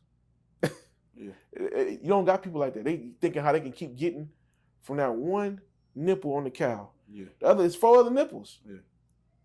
You only want milk from one nipple? You can get more milk with 4 other udders. Let me say it the right way. 4 other udders. You only want milk from one? We got a taker's mentality is not what you need in a growth. It takes to give and receive, for real. Right. So y'all really got something popular, and when I say popular, like I say it like it's popular, but it's actually dope, and it's like something that I can see growing. I gotta come. For sure. I gotta support my own. Hell yeah. Y'all on the right path. I seen it in the back. I told you. Yeah. I seen it. Like, why wouldn't I want to be around people like that? I don't do a lot of interviews. I don't do these type of things. I don't even talk to people, bro. I'll be by myself. I don't even let people get close to me. I'm supposed to put my homie today, but I don't even know. I might just go home now. I'm serious. I'm one of them type of people. I'm like, hey, I'm coming through. And if I can't come, I'll like, bro, I ain't coming, bro. Yeah. I'll see you next time. Yeah. Right. That's real. You know, like I don't like, my energy is rare. It's rare. For sure. It's very rare you can get music, finances, pure love, respect, all in one. Yeah. Bro, it's not nobody got the capacity. Yeah. I remember one time my homie tried to help me help another artist, bro. And I met this dude before on my own. Oh, without your homie? Without my homie, before he even introduced us. Right. I was over there somewhere, I don't give no location. Right. Because then it might, but I was at a certain location, and I'm in a truck though. I backed up my big rig, because I drive. You know, I drive trucks too. And I backed up my truck and at this liquor store. But me, I'm who I am, so I move how I move. You hear me? Yeah. I don't needless to say what that means. I know. All right. So I get out. I got this big old coat on. So I go in the store, I grab me some items, and he like, hey, bro, he don't know. You feel me? Yeah. It was never, ever going to be nothing. Ever. You never had a chance. From the hip, from the shoulder, however you want it. Mm-hmm. I'm really like that. So he thinking like, him and his homie is going to do something. Because he told me that when we got introduced through my friend, that night we was going to try to rob you. Never. You what? You thought you had one. Right. You thought I wasn't, because the way I talk with good vernacular. For sure. Emphasis. I talk with purpose. Yeah. And then what's up? What's happening, girl? What happened? I don't talk like that. You could. But for what? For what? Exactly. I know I can talk like that. Right. I speak 5 languages. I didn't know that. That's crazy. I know. Yeah. I speak 5 languages: English, Patois, Spanish, Mandarin, and I'm learning Portuguese right now. Ni hao ma, xixi, hanghachi bakao. How are you? Yeah, check him out. Yeah, seriously. Yeah. Hung hao bakachi. That's what I meant to say. Hung hao bakachi. How are you? And that's cool. I like that. That's cool. Ni hao ma means hello. Shishi means thank you. I'm just telling you, bro. Spanish. What you want me to say in Spanish? Tu nombre del mundo está Jamaica Papi. I'm like, I mean, what you want me to do? So you saw Jamaican Poppy right now? AKA Jamaica Papi. Yeah. Esto gordo la panza, way. It's that fat stomach. La panza.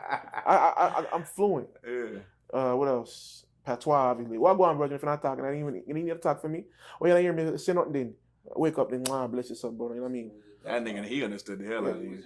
What I mean? You know what I mean? What you talk about? You know what I mean? Yeah. So for the most part, I mean, when I speak no foolishness, you know what I mean? Yeah. I shook up the place, them, you know, people don't know. You know what I'm saying? Like, it's certain, like, and I speak English very well. But, you know, so long story short, my homie put him on the phone with me, he introduced him, and he was like, what he said? Oh, I remember you, bro. Bro, I didn't know you was into music like that, bro. For real, let's work. He said, bro, that night I met you, I was gonna never. Yeah. Don't even let that shit utter out your lips. You say you're gonna do what? Yeah. Man, you sound crazy. Right. Ever. It was, nigga, what? I had this big jacket on in the store for a reason. Yeah. Stupid. Don't be an idiot. I move how I move because I am who I am. I'm not a fool. I know where I'm at. Yeah. Come on, bro. Niggas be thinking that they got one up on you. Man, please. Man, and they had to, listen, I don't move like these other, I don't gotta talk about it. Facts. Y'all niggas is they're all the perpetrators. Shorty. These niggas is perpetrators. These the ones you talking about. Yeah. These niggas not like that, man. They think because they like, bro, I went through rigorous shooting courses. I take pride in that. Right. CCW holder. I'm not like these other niggas. I don't think going to jail is okay. Right. I'm not have my asshole up for sale. Right. Nigga, what the fuck are y'all talking about? Niggas thinking that's something to glorify. Cause you in there fighting for your manhood? Yeah. Come on, bro. I don't glorify none of that corny shit. Right. And let's be clear. This is no disrespect to people that had to go through what they had to go through to get where they at. Mm-hmm. But when niggas be acting like that's something to represent, it's different. Yeah. I've been to jail. I've been to prison. I'm not better than nobody. I'm just trying to be better than what I was and help the ones that's beneath me get on a different level, or the ones that's beside me get to another level. Mm-hmm. That's it. But niggas be acting like that shit is something to glorify. So long story short, stay away from weird niggas, man. He thought he was gonna rob me. Nigga thought he was gonna rob me. Like, bro, you'd have been in heaven. Kissing your great granny on her forehead. Like, I missed you. Oh God, nigga. Like, that's why I'm like, I don't understand their mentality, bro. Like, I'm 30-some years old. Yeah. All the shit y'all be thinking that y'all done did, and man, look, man, 20 times over 100 times. Every trench. I'm good everywhere. From the 20s to the 100s. Grapes, all that. Compton, Crip, all that. I'm good wherever. I'm good. I have nothing but love and respect. I treat everybody equally.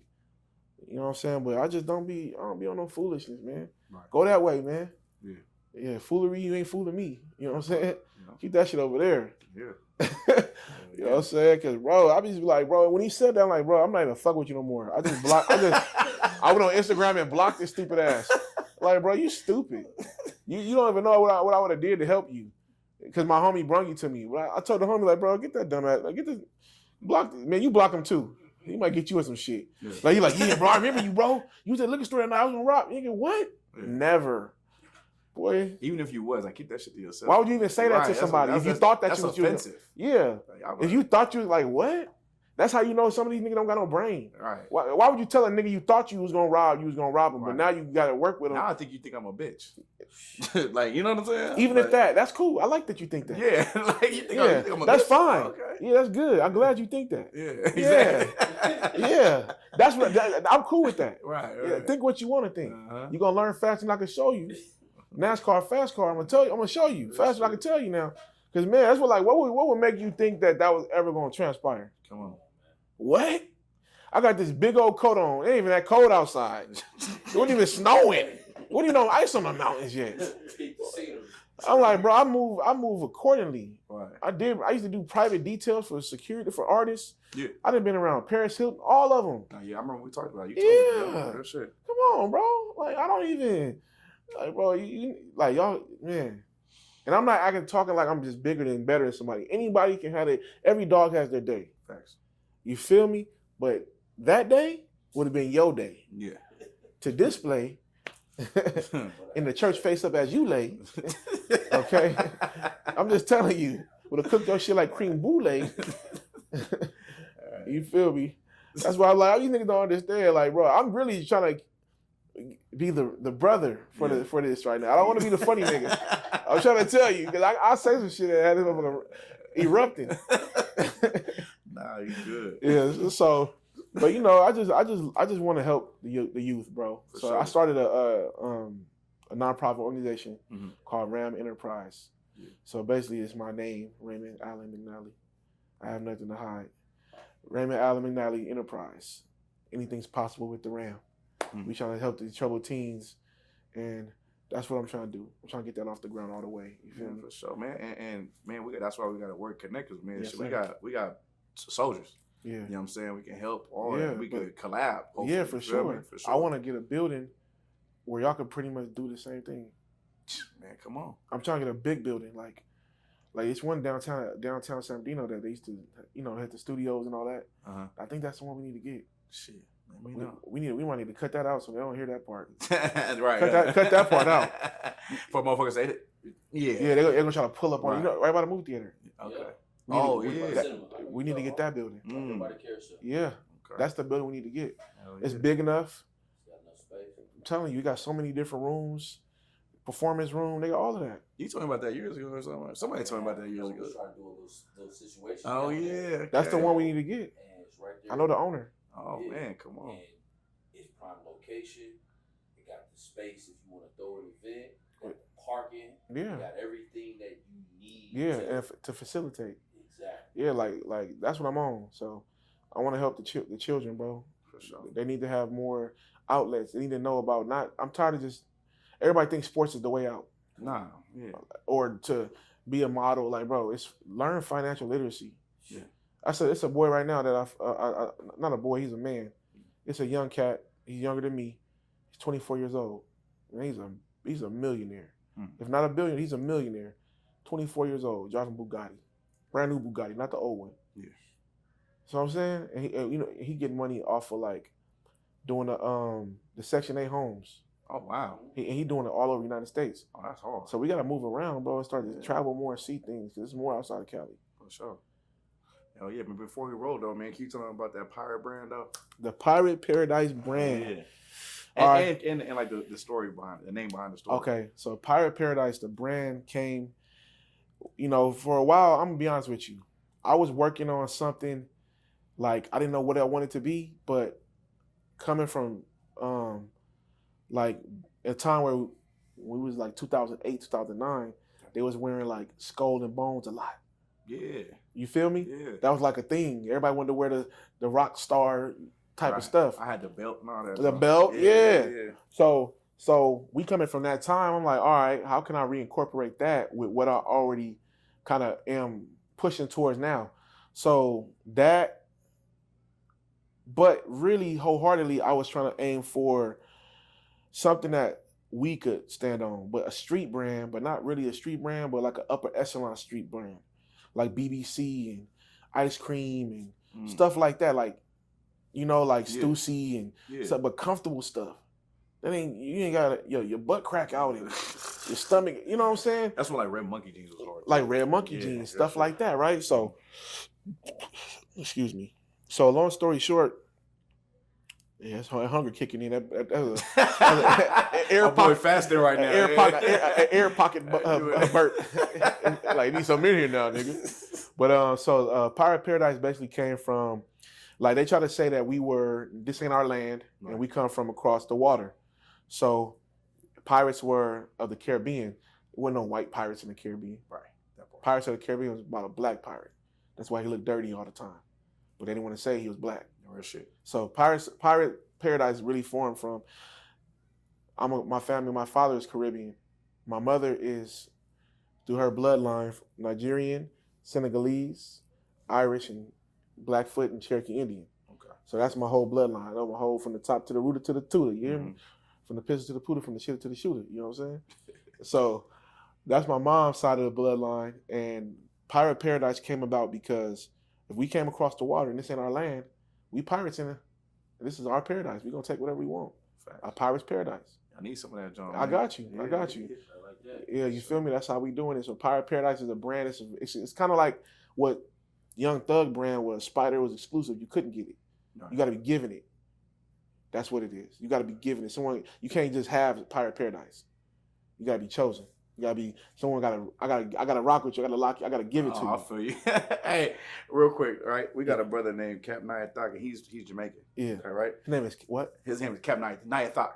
That's the Hebrew name. Okay. Yeah, Cap yeah. Nayathak. Yeah. Well, Captain. And then, Captain. But his name is Nayathak. Cap Nayathak. Yeah, yeah. So he does a lot of clothes. Like he does leather work, right? Yeah. And Ooh. armbands.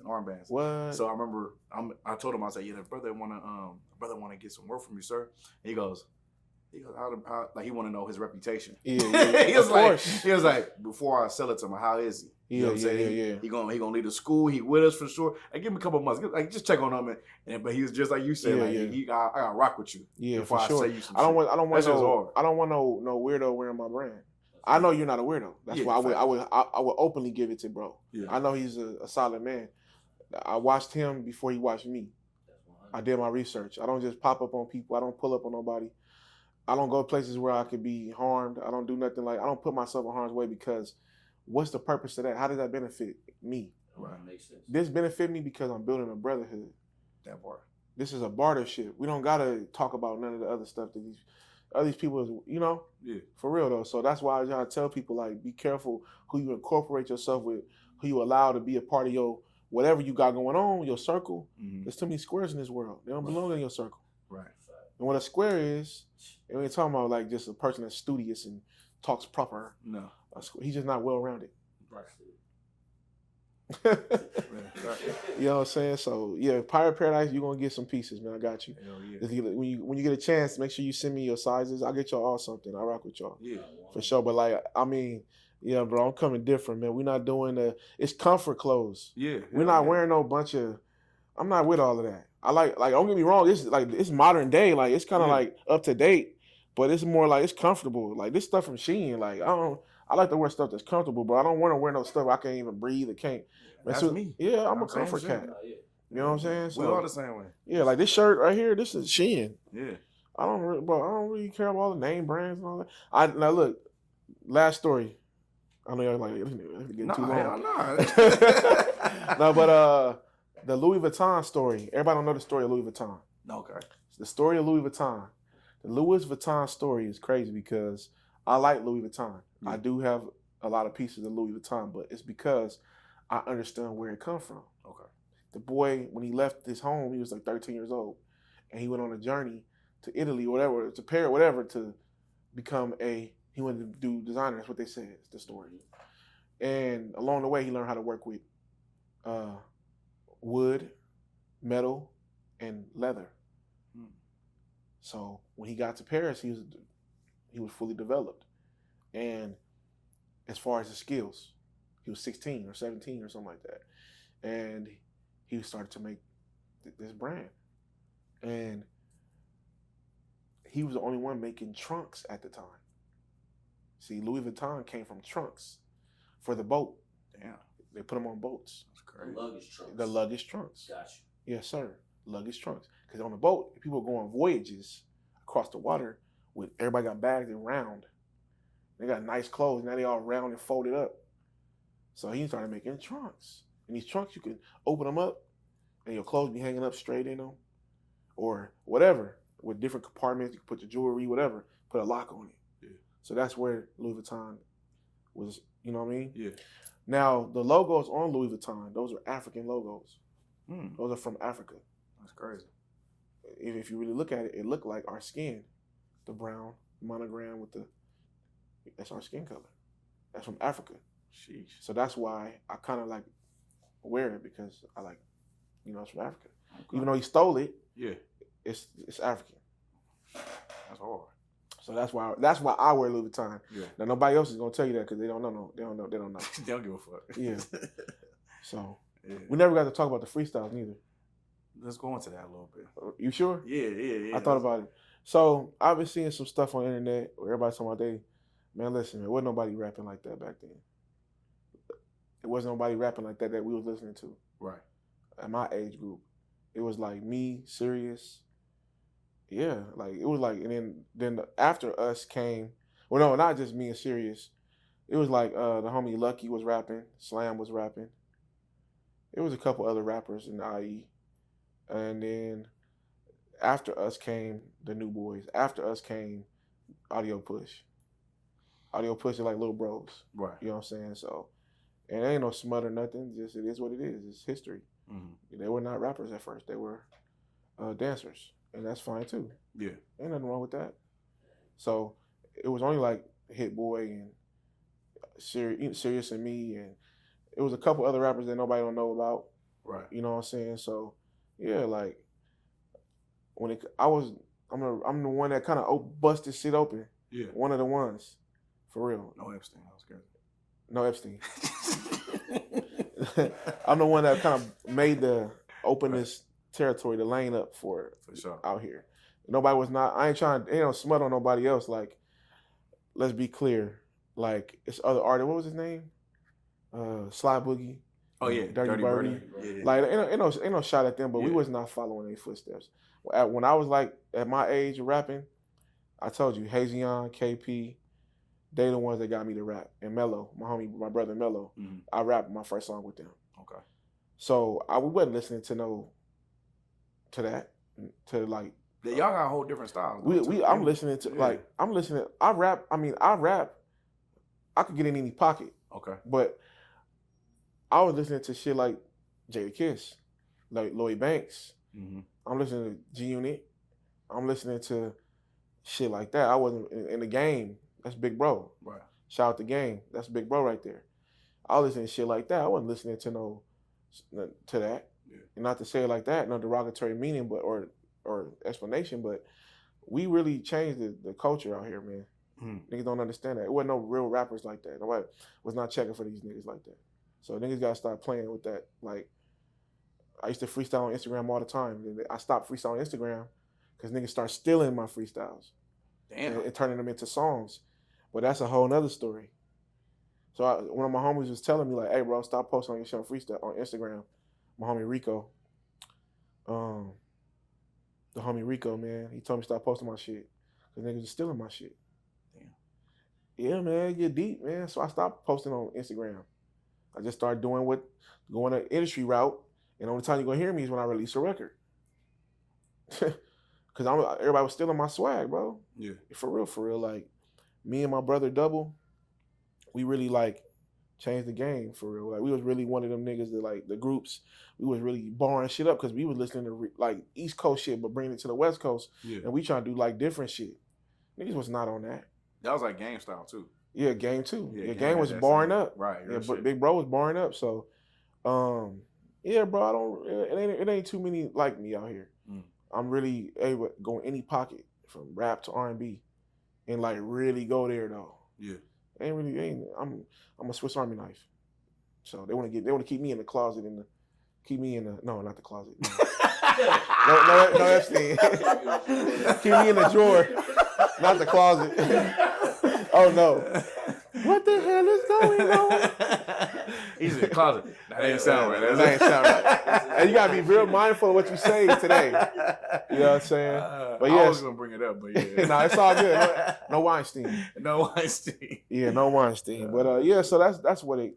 I just wanted to set the record, let the record reflect, For sure. because people just saying anything on the internet, bro. And one thing I did say, man, was like, man, please come on here. Like, there's a line between capping, but I told y'all, man, pop your shit though. Yeah. You know what I'm saying? Like, please pop your shit. Like, Yeah. you got to. You Yeah, feel me? Like, yeah. you got to, because I feel like you who's the better person to push your own narrative is you. Yeah, tell the truth. You know Like, what tell I'm your saying? own truth. And that's what I'm saying. If that's what y'all think the truth, I respect that. Yeah. Don't look at this damn dissing somebody. I'm not dissing nobody. No, I don't have no reason to diss nobody. Yeah. You know what I'm saying? But at the end of the day, it's like I know what it is. You know what I'm saying? I could walk in any room and they're gonna be like, oh, because they used to call me Chompers back in the day. I was a freestyle rapper, producer. They still call me Chomp to this day. A lot of people. Yeah. Even though I've changed my name, I made the transition from chompers to Raymond Alan. Yeah. They still call me that. Yeah. So it's like, bro, do your research on me. Look me up. It wasn't no artist that wasn't out here that I didn't work with. Fact. I promise you. From Ant, it was my boy Money Ant from Florida.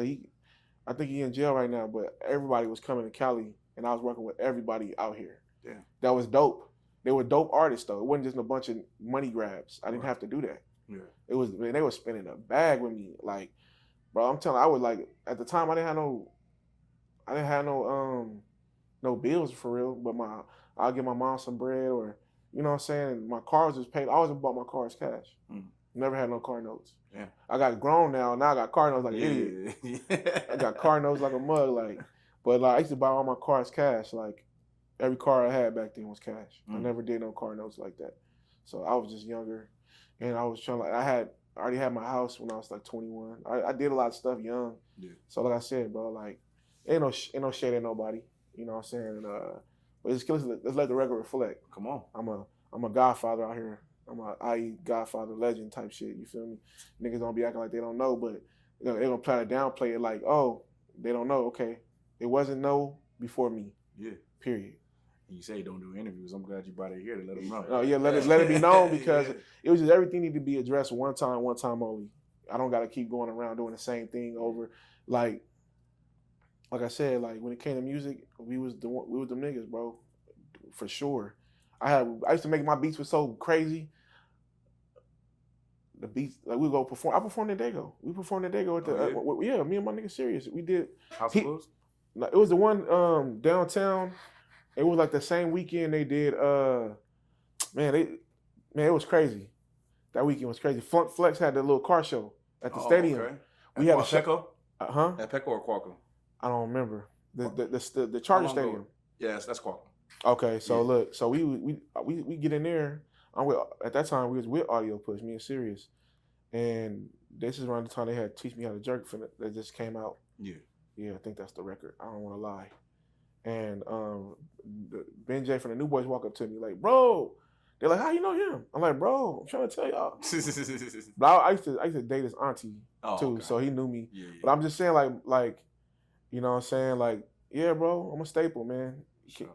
You take me out the middle of the magazine, it all fall apart. For sure. Yeah. Like a lot of stuff wouldn't have happened. A lot of stuff wouldn't have came about. For sure. So yeah, man, that's just that. Like it's yeah. That's enough right there. Look, I dig it. Yeah.